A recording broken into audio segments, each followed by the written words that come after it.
A recent report from the Music Venues Trust showed that in 2023, 125 grassroots venues closed their doors for good, making it the worst year on record. Amongst these were venues such as the Ivy House in London, Moles in Bath, and Leeds' own Sheaf Street. So too has Leeds seen the closure of the art space that previously inhabited the Tetley.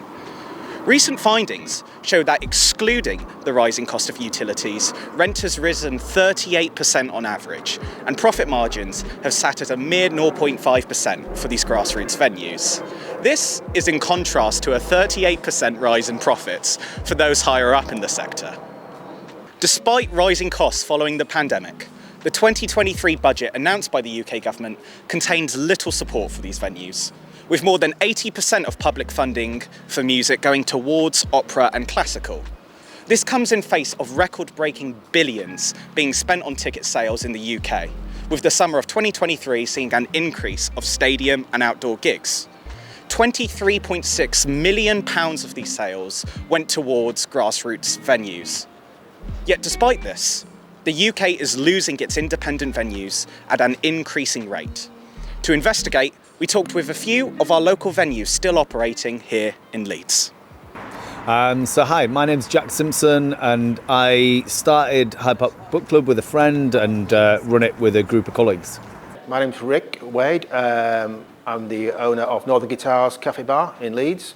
We're a live music venue, bar and guitar shop.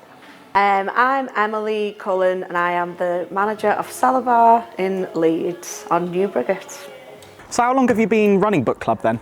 So it's been about 8 years now, I think 8 years last October. So we have all kinds of things really, so literature events, we're part of the programming of Leeds Lit Fest, we have jazz every week, we have DJs, we have like chess competitions, all kinds of things really. I guess if it's kind of cultural, we have it. We had an event where people were drawing dogs the other day, we've had a seance here, lots of talks, just a big mix of everything. Sure, it's been a shop for about 30 years, 25, 30 years in the middle of Leeds. The last guitar shop standing in town. About 8 years ago, we moved the guitar shop up one flight to upstairs here, and we put a live music venue in the window and put a bar in the main room. So we're a small 60 capacity live music venue in the heart of Leeds. So we've been open for 20 years and we are a family owned bar. We specialise mostly when it comes to live music in like jazz, blues, funk and soul, rock and roll, and then we have DJs every Friday and Saturday. What techniques have you been employing to stay afloat, obviously in a post-pandemic world? Sure, so I think for a lot of people the pandemic was really difficult, but at the same time the pandemic really brought home how important kind of local venues are and spaces. When we were all kind of kept at home, you managed to get around various things with kind of Zooms and ordering food online. But I guess what you couldn't do is just kind of be in a room with people that are kind of your kind of people. I guess if you maybe had venues that were more appealing to people that were, say, 40 plus in the pandemic, when you get out the other side of the pandemic, a lot of those people, the kind of Radio 6 kind of listeners, they were people that were probably not socialising that much anyway, and then they've had 2 years of not socialising, and they might just never really socialise a lot again. Do you think there's less incentive for them to do so if they don't have the spaces available for them? Yeah, I think that younger people kind of need to get out and meet people, right? They need to get out and kind of network and create new friends, and they're often in a new city, so they have to get out. Whereas I think some of the places, when you see some of the places that have closed that were maybe aimed at people that were like older, you think the effects of the pandemic probably were that some people that weren't socialising that much anyway might go for like one big night a month, and now like one big night every 3 months or something like that. We're a member of the Music Venue Trust as well, so we're very aware of the difficulties we have as an industry. Grassroots music especially difficult. We are a tiny venue with 60 capacity. In some ways it's been our saviour, in that our overheads are not enormous. So in the lean times, we can support it, but nevertheless, it's a struggle. Trying to make ends meet. Bills are through the roof, as everybody knows. it's quite obvious with the number of venues that are struggling and closing. Big nightclub chain have gone as well last week. So it's difficult. The economy's very tight. People haven't got a lot of spare money. So we appreciate that. It's a difficult scenario, and we are at some points, hanging on. And it's important to get out and support these little grassroots venues. In lockdown, we were quite obviously it was really bad for a lot of people. We wanted to get the cultural recovery fund. Unfortunately, we didn't get it. It felt like the end of the world. But then being such a small venue kind of worked in our favour, because we could put on live music in a safe way before any of the big venues could open. So before the O2 or a bit like Leeds Arena could reopen. So if people wanted to see live music, they could come here and see a show for £5, which is very affordable. And for a while they were very busy, but then since everywhere else opened again, it is still a struggle to get people to come in. But yeah, it's just getting people down and understanding that if they don't come to the gigs, venues like this won't exist really. You need people to come down, spend a bit of money, value the musicians that they're watching. What do you think some of the consequences of these venues going under are? It's a simple thing. It's artist development. Anybody that starts anywhere in any band has always spent a lot of time banging around in the back of a van or playing small venues. If the small venues aren't there and that circuit doesn't exist, it's going to be extremely difficult for those artists to come through and make it to the larger stages.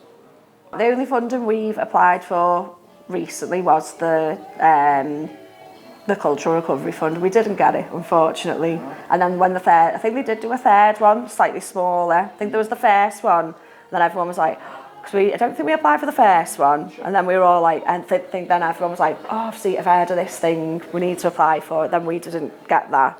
And then the third one just felt a bit deflated. Just think, well, I don't know if I'll get that. Well, I guess it's always worth a go, isn't it? I think what being involved in a music venue trust gave us specifically was access to Arts Council funding directly. So especially during the pandemic, people might not know, but we still had to pay our rent. Even though we were shut for the best part of 18 months, 2 years, we had to pay all our costs, overheads, still didn't go away. So landlords didn't stop asking for money. So what it gave us access to was assistance in accessing kind of national level money through the Arts Council. It was quite innovative for Music Venue Trust to enable us to get that access to that money for a grassroots music venue. So it's directly saved this company, this business. We have to be careful about painting the plight of artists as if it's somehow separate to what's going on for everybody. I think we live in times where for a lot of people it's kind of a real struggle, and these people are struggling with worrying about energy bills or food. I mean, even the uni that we're both part of at Leeds Uni, where there'll be a lot of people there that are not worried about these things, but there will be a lot of people that are, whose parents have said to them if you go into your overdraft, I can't help you. I think we need to say, well, look, why are we in one of the most developed economies in the world and people are worried about food or energy? And after that, you can say, well, look, what are we doing to support artists? Because while people are stealing baby milk, it's most of the artists that you will see in a city are pretty middle-class kids who are doing this for a few years. And it's important. I think we should have a big cultural sector and it should be supported. But, there are a lot of people that are struggling for more basic things. Later in the investigation, we received word from Independent Venues Week, a charity that supports and promotes these venues through an annual celebration each January. They had the following comments. The governments could and should be doing more to look after these spaces, because for me, UK music culture, especially independent culture, is kind of one of the main lifebloods of the UK industry and what we stand for. Yeah, we are doing all we can, and Music Venue Trust are doing all they can to support these venues, but it can't stop there. It has to be on a governmental level and protected in that way. Yes, there are venues that are struggling, but also these venues are putting on some incredible programming and offering some incredible kind of experiences for people. George Gardner reporting, Leeds Student Television.